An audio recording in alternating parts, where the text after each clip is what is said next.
Inspirai, ó Senhor, as nossas ações e ajudai-nos a realizá-las para que em vós comece e para vós termine tudo aquilo que fizermos por Cristo Senhor nosso. Nossa Senhora do Rosário, rogai por nós. É uma grande alegria estar com vocês aqui, meus irmãos, minhas irmãs. Meu nome é Alexandre, eu pertenço ao grupo JMR e eu vim aqui fazer uma reflexão hoje a respeito de um famoso evangelho que Jesus nos dá a tarefa de sermos sal da terra e luz do mundo, né? Este evangelho, para quem quiser dar uma olhada aí, ele se encontra em Mateus capítulo 5, versículos do 13 ao 16.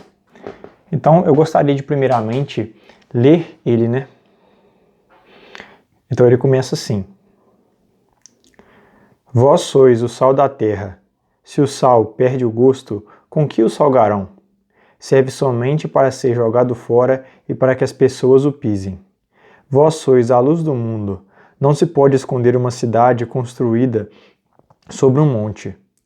Não se acende uma lamparina para tapá-la com uma vasilha, mas para colocá-la num candelabro, a fim de que ilumine todos os que estão em sua casa. Brilhe vossa luz diante dos homens, de modo que, ao ver vossas boas obras, glorifiquem o vosso Pai dos céus. Então, meus irmãos e minhas irmãs, para compreender este evangelho, em primeiro lugar, nós precisamos ter fé, ter a luz da fé. Muitas vezes, a gente está numa cultura onde as pessoas dizem ter fé, porque elas creem que ter fé é somente acreditar em Deus num sentido bem rasteiro e bem baixo. Mas será mesmo que nossa sociedade tem fé, que nós temos fé? Porque a fé não pode ser algo que não faz diferença nenhuma na nossa vida, como muitas vezes nós vemos.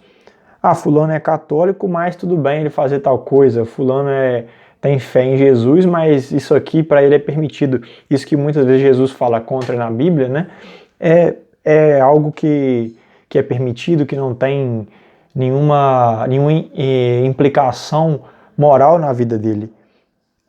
Eu creio que essas coisas são um indicativo de que muitas pessoas na nossa sociedade perderam a fé ou simplesmente não compreendem o real sentido de ter fé. A fé, ela não pode ser somente um adereço, ela não pode ser algo que eu tiro quando me convém, né, e coloco a meu bel prazer, coloco e tiro. Então, quando eu estou na igreja lá, eu tenho fé. Quando eu estou em casa, eu posso ser uma pessoa totalmente diferente daquilo que a igreja está me ensinando, né? Então, isso é uma ideia que não faz sentido, né? Aquilo que está na nossa Bíblia, aquilo que Jesus nos ensina, aquilo que a igreja nos ensina, ela tem que ser levado para a prática da nossa vida. Ela tem que fazer diferença na nossa vida. Portanto, não pode ser comum uma pessoa dizer que ter fé, que tem fé, e ir contra aquilo que está revelado nas Sagradas Escrituras, aquilo que foi revelado ao Sagrado Magistério e à Sagrada Tradição da Igreja.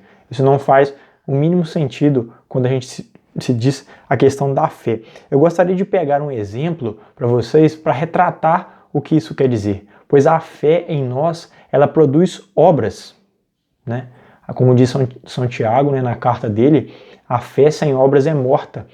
Quando eu digo que tenho fé, isso provoca em mim uma mudança de olhar, uma mudança de atitude diante das ações que eu vou ter na minha vida, né?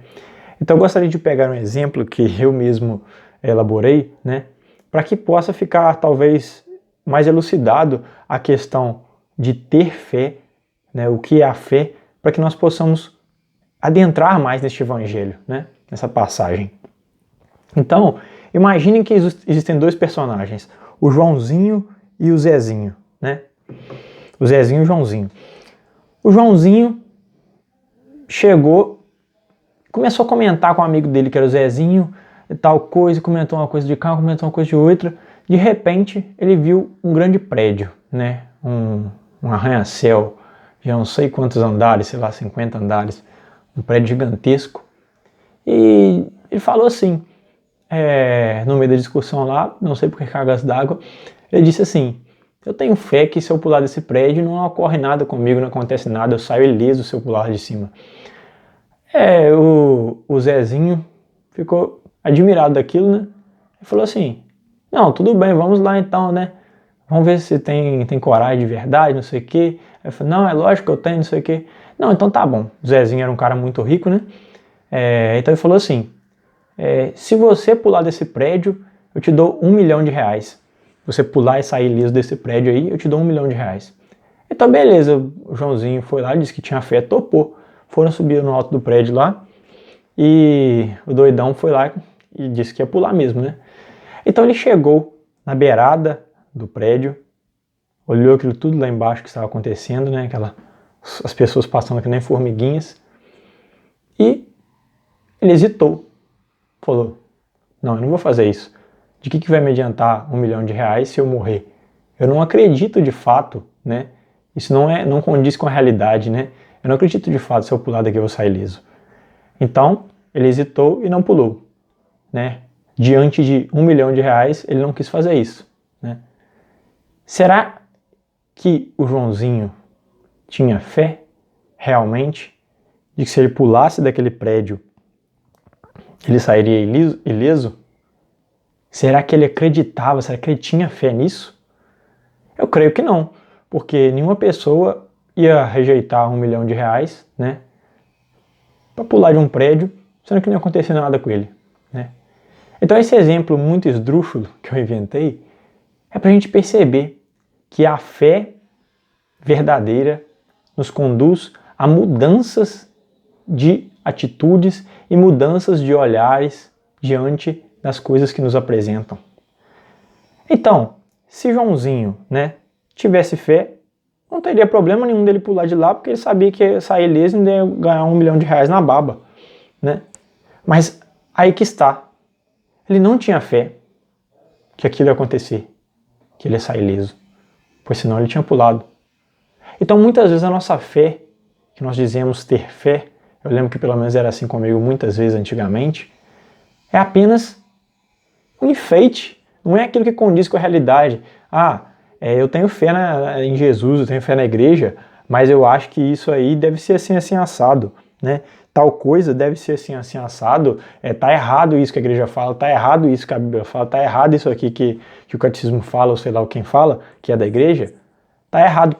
Muitas vezes tá errado porque eu não estou seguindo aquilo que Jesus disse, que eu não acredito que ele é Deus verdadeiro, eu acredito na minha própria cabeça. Então, eu meio que fundo uma própria religião. Eu separo aquilo que eu quero e aquilo que eu não quero. Isso não pode ser dado nome de fé, ou melhor, pode ser dado nome de fé, mas não é uma fé verdadeira que conduz realmente a pessoa a uma mudança de olhar diante das coisas e diante das expectativas, diante das coisas que nos apresentam, né, durante a vida, as alternativas morais que nós temos, né? Eu gostaria de contar para vocês aqui um relato do que é uma fé verdadeira, do que a fé verdadeira produz no coração dos homens. Aquilo que ela faz, aquilo que ela transforma, aquela mudança de olhar diante das situações que aparecem na vida, né? Eu gostaria de contar para vocês um pouco de um martírio, o martírio de São Policarpo de Esmirna. Não sei se vocês têm conhecimento desse santo. Uma coisa bem breve mesmo, né? Só para vocês terem uma ideia do que é a fé de um homem totalmente entregue a Jesus e do que hoje dizemos por aí que é fé, que é somente acreditar, e isso não faz diferença prática nenhuma moral na nossa vida, né? Então é um trecho bem pequeno mesmo, bem resumido. Se vocês tiverem curiosidade, vocês podem pesquisar. É muito lindo a narrativa do martírio dele. Então, para quem não sabe, a partir do momento onde Jesus instituiu a igreja, né, e pediu para os apóstolos irem por todo mundo e pregar o evangelho, batizar, né, e assim a comunidade foi crescendo, isso aconteceu no seio do Império Romano, né? Na época, né, a região de Jesus estava dominada pelo Império. Então eles foram pregar o evangelho no Império, né? E isso começou com o tempo incomodar os judeus incomodaram de imediato, né? Então muitos foram mortos pelos próprios judeus. Mas com o tempo, o que foi piorando foi que isso começou a incomodar o próprio Império Romano, os governantes do Império Romano. Então eles começaram a perseguição em massa. Então na época de São Policarpo, estava no auge das perseguições, né? Então, por essas perseguições, muitos e muitos cristãos foram mortos. Se eu não me engano, os 30 primeiros papas foram mortos pelo Império Romano, né? Ou seja, os 30 primeiros papas são mártires. Eu não sei se são 30 ou 33, mas qualquer coisa, depois vocês dão uma olhadinha aí para confirmar, tá joia? Então, aqui um pequeno trecho do relato. São Policarpo foi ordenado bispo de Esmirna pelo próprio São João, ou seja, ele era discípulo de São João, o evangelista.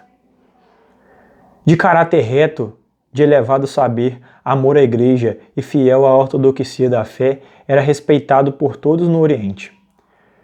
Com a perseguição dos cristãos, o santo bispo de 86 anos, ou seja, era um bispo, nessa época ele já era bem idoso, 86 anos, escondeu-se até ser preso e levado para o governador que pretendia convencê-lo de ofender a Cristo. Naquela época, se os cristãos negassem a fé e oferecessem culto aos deuses romanos, eles eram soltos. Policarpo, porém, preferiu proferir estas palavras. Abre aspas. Há 86 anos sirvo a Cristo e nenhum mal tenho recebido dele. Como poderei rejeitar aquele quem prestei culto e reconheço como meu Salvador? Condenado à morte no estádio da cidade, ele próprio subiu na fogueira e testemunhou para o povo: Sede bendito para sempre, ó Senhor. Que o vosso nome adorável seja glorificado por todos os séculos. Ocorreu um grande milagre quando as chamas começaram a queimar a fogueira. Policarpo foi preservado do fogo e não se queimava. Por fim, um guarda golpeou com uma lança e assim morreu. Seu martírio ocorreu no ano de 155. Ou seja, aqui nós vemos um cristão, né, um bispo, um dos bispos mais respeitados da época, que foi discípulo de São João, evangelista, que conviveu com Cristo, dando testemunho real da sua fé. Ele realmente acreditava que todas essas coisas desse mundo não tinham a menor comparação com as coisas do céu. Ele realmente preferiu entregar a sua vida inteiramente diante daquele estágio, daqueles horrores, né?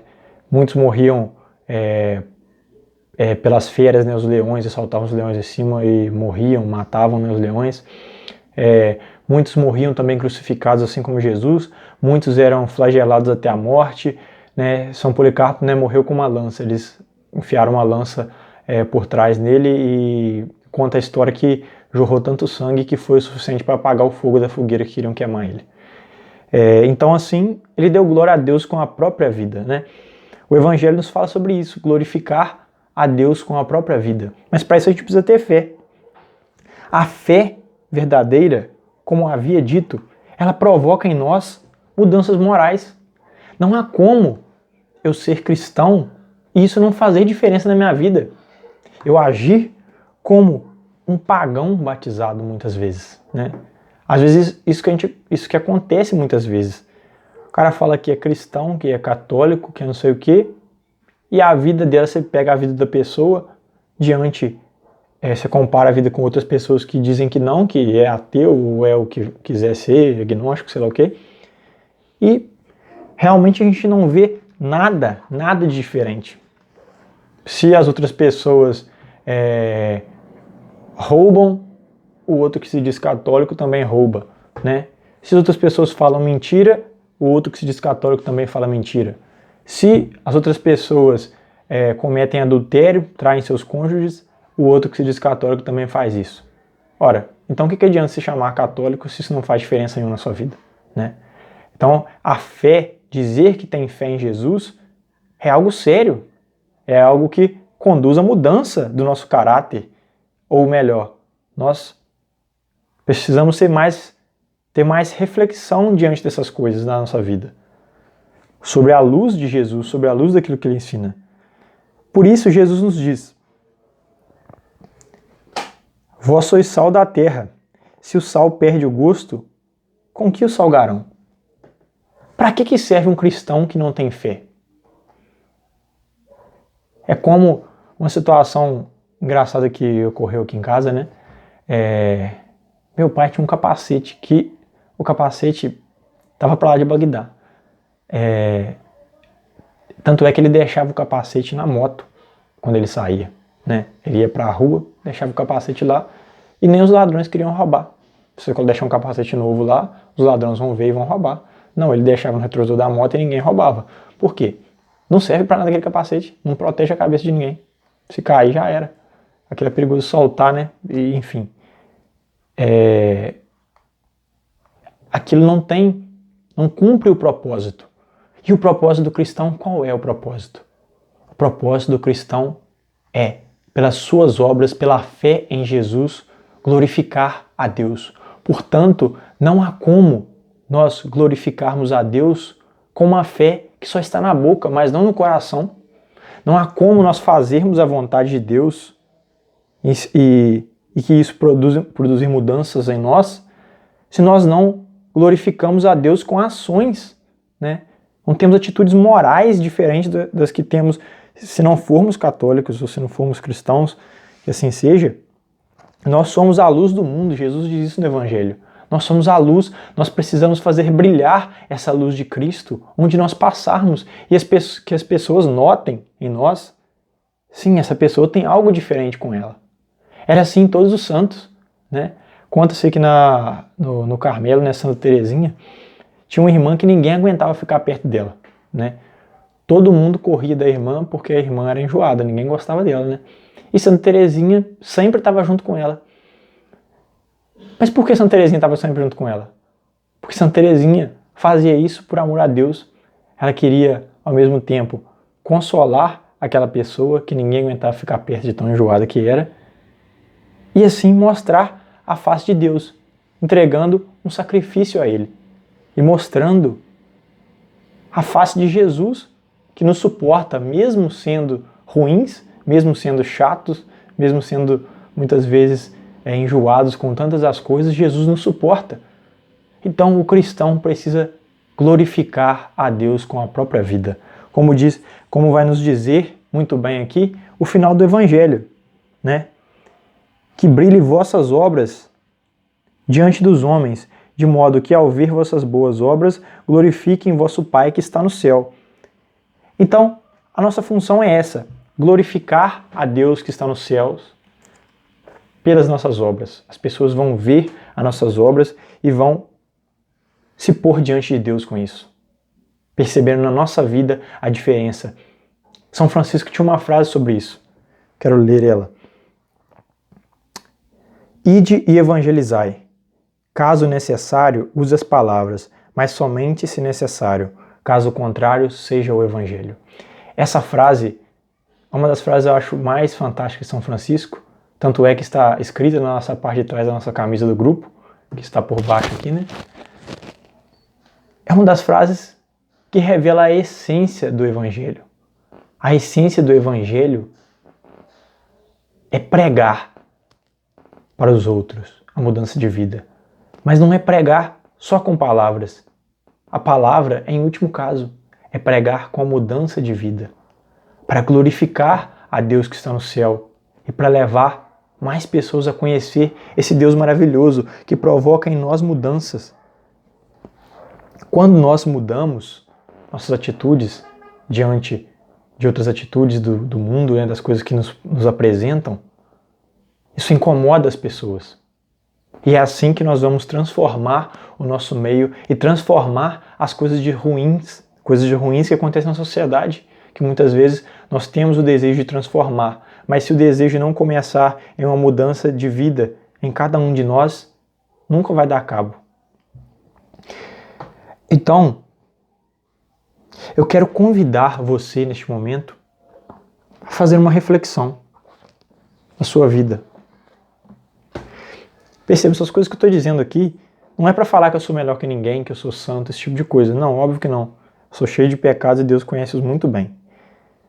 Mas é que isso é para mim também. Eu A todo momento preciso me lembrar de Deus. A todo momento eu preciso estar disposto a me entregar por Ele. Talvez nós não tenhamos a força de São Policarpo, que entregou a própria vida.